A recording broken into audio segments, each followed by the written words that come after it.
This 2-minute book review is on Ruby by Cynthia Bond, a book that I absolutely adored. Ruby is Cynthia's debut novel, and she spent 10 years working on this, and she has crafted an unflinching study, not just in violence, but also of female courage. And in this book is one of the strongest, most distinctive voices I have heard in a long time.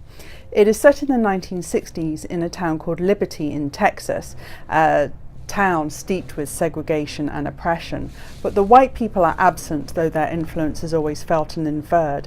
Instead, Cynthia focuses in on the black community that lives in poverty on the edge of the woodland and lake, and specifically she focuses in on Ruby, a woman who has suffered at the hands of the men in the town all her life.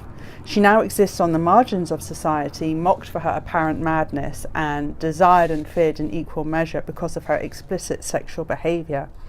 For great swathes of this book, you could be forgiven for thinking that the central themes were that of female suffering and trauma. The violence the women in this town suffer at the hands of the men is explicit and at times hard to take. But actually, if you stay true through the rapings, the beatings and the split lips, what actually you realise is that this is a story about female courage. For what also is going on in this town is that the women are mad, and that feverish, that rationale for their madness is what Cynthia explores. For what's also going on in the woodland is that there is dark spirits lurking, a spirit particularly known as the Daibu, which hovers and possesses Ruby. Is the Daibu part of her imagination?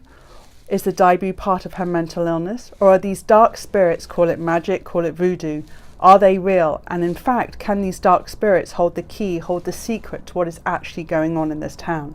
Because Cynthia pulls back the curtains on what is actually the violent power structures that mar this community, where female obedience to the men is secured through endless rapings and beatings for all women, irrelevant of their status as daughters, sisters, or mothers.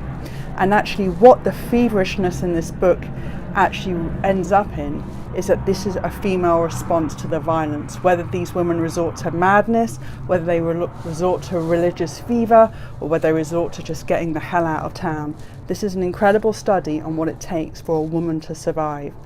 Like the Daibu in the book, there is a spirit in this book that gets right under your skin. This book is extraordinary in every way. I loved it.